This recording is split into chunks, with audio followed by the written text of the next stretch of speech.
Bienvenue dans notre émission Avec Dieu tous les jours.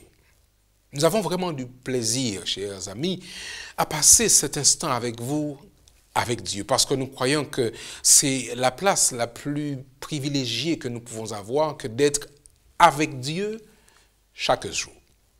Sur ce plateau, comme nous le faisons chaque jour, nous voulons prendre le temps d'avoir avec vous une dévotion biblique à partir du manuel de dévotion préparé par l'Église adventiste du 7e jour, manuel de dévotion qui a pour titre « Il y a un Dieu dans les cieux ». Aujourd'hui, notre dévotion a pour titre « Étranger et hôte de passage ». Le texte de méditation est tiré du livre des Chroniques, le premier livre des Chroniques au chapitre 29 et au verset 15 que je m'en vais vous lire. Nous sommes, dit le texte, devant toi des étrangers et des habitants comme tous nos pères. Nos jours sur la terre sont comme l'ombre et il n'y a point d'espérance. Étrangers et hôtes de passage. Vous savez, chers amis, vivre dans un pays étranger n'est pas une expérience facile. Les immigrants sont souvent, hélas, séparés de leur famille. Souvent, ils ne parlent pas la langue du pays. Ils n'ont pas les mêmes coutumes. Ils n'ont pas de travail stable garanti. Et ils se sentent souvent discriminés parfois par certaines lois du pays qui les accueillent. Et en plus, dans certains cas, ils sont dépourvus de documents ou ne disposent que de simples permis de séjour temporaire. À partir des années 90, le phénomène de l'immigration a amené en Espagne des millions de personnes issues de l'Europe de l'Est, d'Amérique latine, d'Afrique du Nord et d'Afrique subsaharienne, tous en quête d'un meilleur mode de vie que celui de leur pays d'origine. Dieu fit figurer dans la loi mosaïque le traitement que le peuple de Dieu devait appliquer aux étrangers. Il ne devait ni les tromper, ni les opprimer. En outre, le texte déclare, il devait se montrer généreux envers eux et les considérer au même titre que la veuve et l'orphelin. On devait leur appliquer les mêmes lois qu'à Israël et les inclure dans les privilèges de devoir du pacte de l'alliance. Ce que la Bible résume ainsi, chers amis, vous traiterez l'étranger en séjour parmi vous comme un indigène du milieu de vous. Vous l'aimerez comme vous-même, car vous avez été étrangers dans le pays d'Égypte. Je suis l'Éternel, votre Dieu. Lévitique 19 au verset 34.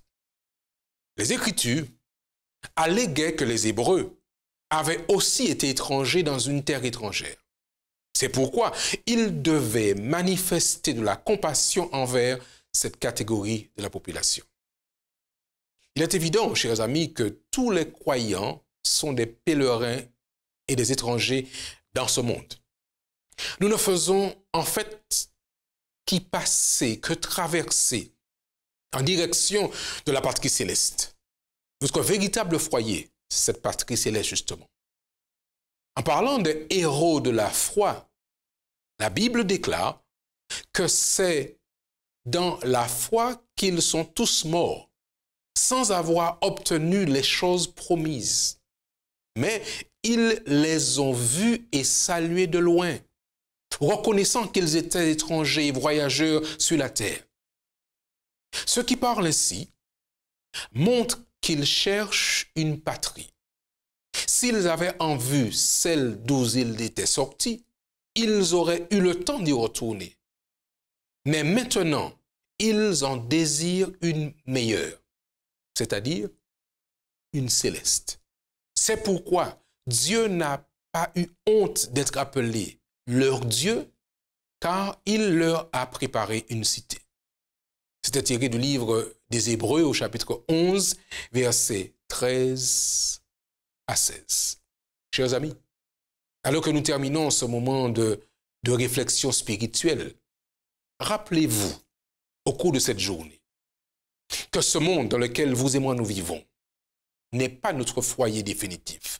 Rappelez-vous que ce monde, nous y sommes que de passage. Ici, vous et moi, nous sommes des pèlerins, nous sommes des étrangers, parce que Jésus nous a préparé, vous a préparé une demeure dans la maison de son Père.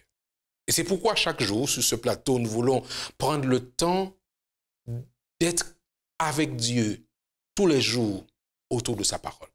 Je vous invite donc à faire des plans pour être avec nous encore demain et les jours suivants, pour découvrir, pour passer ce temps avec Dieu chaque jour. Mais avant de nous séparer, j'aimerais que nous puissions prendre le temps de prier notre Père qui est dans les cieux, de lui demander de nous accorder sa grâce alors que nous transitons sur cette terre en attendant la promesse qu'il a faite à chacun d'entre nous. Voulez-vous prier avec moi? Là où vous êtes, je vous invite simplement, monsieur, madame, à vous incliner, à vous recueillir pour que nous puissions parler à notre Dieu. Laissons la tête.